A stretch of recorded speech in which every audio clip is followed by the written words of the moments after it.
আসসালামু আলাইকুম রহমতুল্লাহি ওবরাকাতুহু। দেশ এবং প্রবাসে যে যেখান থেকে আমার এই ভিডিওটি দেখছেন সবাইকে জানাই আমার পক্ষ থেকে আন্তরিক শুভেচ্ছা অভিনন্দন। সুপ্রিয় দর্শক শ্রোতা, আপনারা জানেন যে ইতিমধ্যে সোশ্যাল মিডিয়া একটা জিনিস ব্যাপকভাবে ভাইরাল হয়েছে। সেই জিনিসটা হলো কি, যারা মোবাইল চালান, যারা ইউটিউব ফেসবুক দেখেন, সোশ্যাল মিডিয়ায় যারা অ্যাক্টিভ রয়েছেন, তারা জানেন যে সবাই অন্তত এই ফেসবুক, ইউটিউব এবং সোশ্যাল মিডিয়ায় একটা জিনিস খুবই কয়েকদিন ধরে আলোচিত। সেই জিনিসটা হলো আলুর কেজি 400 টাকা। এই জিনিসটা নিয়ে কিন্তু দেশে বিদেশে আলোচনা সমালোচনা হচ্ছে। সেই আলোচনা সমালোচনার পর আমরা যেটি বাজার ঘুরে দেখলাম সেটি হলো নতুন আলু, যেটি আগে উঠেছে মরশুম ছাড়া। এখন যে আলুগুলা উঠতেছে সেই আলুর কেজি 130 থেকে 140 টাকা, সর্বোচ্চ 140 টাকা। পুরানো যে আলুটা রয়েছে সেই আলুর কেজি 70 টাকা।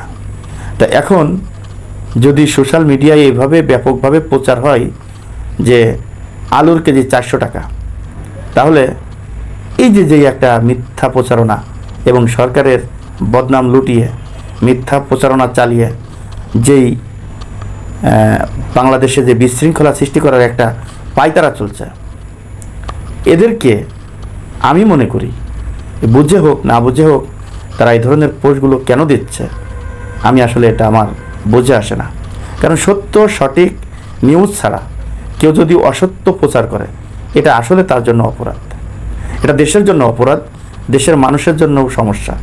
কারণ ফেসবুকে যখন একটা ব্যবসায়ী দেখবে যে আলুর কেজি 400 টাকা, সে চিন্তা করবে কী ব্যাপার, আমি 120 টাকা করে আলু বিক্রি করতেছি, এই আলু 400 টাকা বিক্রি হচ্ছে, তাহলে তো আমি 400 টাকার নিচে বিক্রি করব না।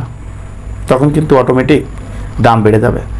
সাধারণ মানুষ মনে করবে আসলেই আলুর দাম বেড়ে গিয়েছে, তখন এই সরকারের সমালোচনা করবে, এই দেশ ভালো নেই বলবে, দেশের মানুষের ভিতরে একটা আতঙ্ক সৃষ্টি হবে। এই যে এই মিথ্যা প্রচারণাগুলো না চালিয়ে সঠিক সত্য প্রচারণা চালান, এতে করে আপনি মিথ্যাবাদীও হবেন না, আপনি পাপের ভাগীও হবেন না, এবং দেশের মানুষও স্বস্তিতে থাকতে পারবে।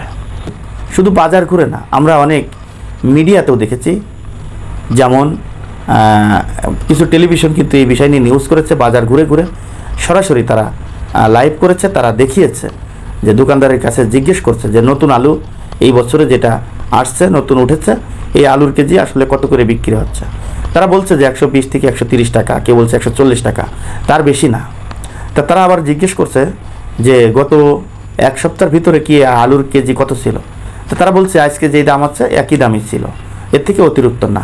তথাপি 140-এর বেশি যদি আলু না থাকে, 150 টাকার বেশি যদি আলু না থাকে, 150 টাকার বেশি যদি আলুর দাম না হয়ে থাকে, তাহলে আমরা শুধু 400 টাকা আলুর কেজি এটা কেন প্রচার করছি? এই প্রচার করার কারণটা কি একটু আসলে কেউ যদি জেনে থাকেন তাহলে কমেন্ট বক্সে একটু জানিয়ে যাবেন। দর্শক, আজ এই পর্যন্তই। পরবর্তী ভিডিও দেখার অনুরোধ জানিয়ে এখানে বিদায় নিচ্ছি। আমি মোহাম্মদ মিতুল হোসেন। আসসালামু আলাইকুম রহমতুল্লাহি ওবরাকাতুহু।